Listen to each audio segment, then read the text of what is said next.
اپنے مال کی زکات ادا کریں۔ قیامت کے دن وہ لوگ جو اپنے مالوں کی زکات ادا نہیں کرتے، بڑا دردناک عذاب انہیں دیا جائے گا۔ میرے آقا علیہ الصلوۃ والسلام نے ارشاد فرمایا، حشر کے میدان میں وہ بندہ کھڑا ہوگا جس نے اپنے مال کی زکات نہیں دی۔ ایک فرشتہ آئے گا جس کی آنکھوں سے آگ نکل رہی ہوگی، دانت اس کے لوہے کے ہوں گے، اور وہ ایسے شخص کو تلاش کرے گا جس نے اپنے مال کی زکات نہیں دی۔ جب وہ شخص اس فرشتے کو مل جائے گا تو وہ اس کو اپنے دانتوں سے چبائے گا، اس کے ہاتھ کو، کہ اپنا وہ ہاتھ میری طرف بڑھا جس ہاتھ سے تو زکات ادا نہیں کرتا تھا، حتیٰ کہ اس کے پورے ہاتھ کو چبا جائے گا وہ۔ پھر دوسرے ہاتھ کو چبائے گا۔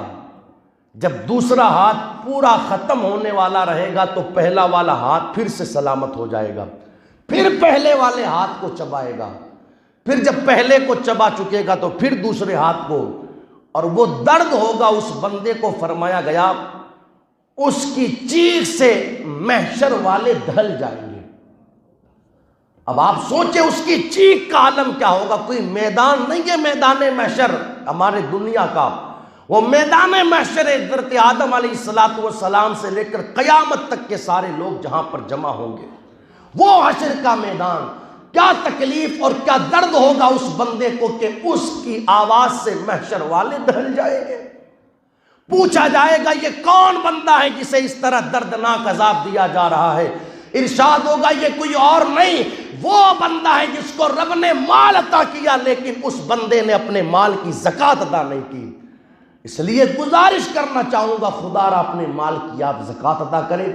یہ رمضان شریف کا مبارک مہینہ، اور اس میں تو سبحان اللہ ایک دے تو ثواب بندے کو 70 گنا ملتا ہے۔ اس سے سنہرا موقع اور اس سے بہتر موقع بندے کو بھلا اور کون سا ملنے والا ہے۔ اس لیے میں گزارش کروں گا اپنے مالوں کی زکات دیں، اور اپنے مالوں کی زکات دے کر کے اپنے مال کو اللہ کی امان میں دے دے گے۔ لوگوں کو بڑی پریشانی ہوتی ہے، یار اتنا دے دیں گے، اتنا چلا جائے گا، اتنا رہ جائے گا، حالانکہ ہر مہینے لوگ 20 ٹیکس بھرتے ہیں۔ 20 ٹیکس بھرتے ہیں یا نہیں بھرتے؟ یہ لوگوں کو گوارا ہے کہ 5 مہینے کاروبار بند ہو جائے، ہوا یا نہیں ہوا؟ ہوا۔ یہ برداشت کر لیں گے لوگ کہ 5 مہینے 10 مہینے کاروبار بند پڑا رہے، اس پر تو صبر کر لیں گے، مگر لوگوں کو یہ گوارا نہیں کہ اپنے مالوں کی زکات ادا کی جائے۔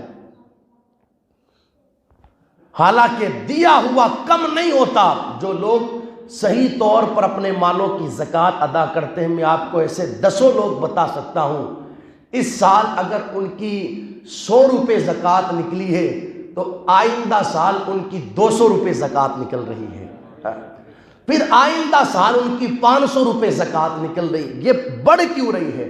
اس لیے کہ مال میں بھی اضافہ ہو رہا ہے۔ اور اللہ کا شکر ادا کرو اس بات پر کہ اس رب نے ہمیں لینے والا نہیں بنایا، اس رب نے ہمیں دینے والا بنایا۔ شکر ادا کرو، یہ مت سوچا کرو کہ اتنا کم ہو جائے گا، نہیں یار، ہمارے بس میں کیا تھا؟ کچھ نہیں۔ سوچو جس طریقے سے دوسرے لوگ لائنوں میں لگے رہتے، اگر ہم بھی لائنوں میں لگے رہتے، جس طرح دوسروں کی بچیاں دروازوں پر کھڑی رہتی، اگر ہماری بچیاں بھی دروازوں پر کھڑی رہتی۔ سمجھ رہے ہیں آپ میری بات؟ اس لیے رب کا شکر ادا کریں اس بات پر کہ اس پروردگار عالم نے ہمیں اتنا عطا کیا، اس پروردگار عالم نے ہمیں دینے والا بنایا۔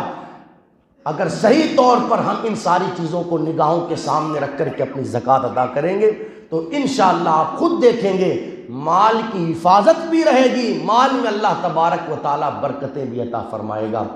اور جاتے جاتے آخر میں ایک بات اور یہ عرض کروں، ساری جگہوں کا ہمیں خیال رکھنا ہے جہاں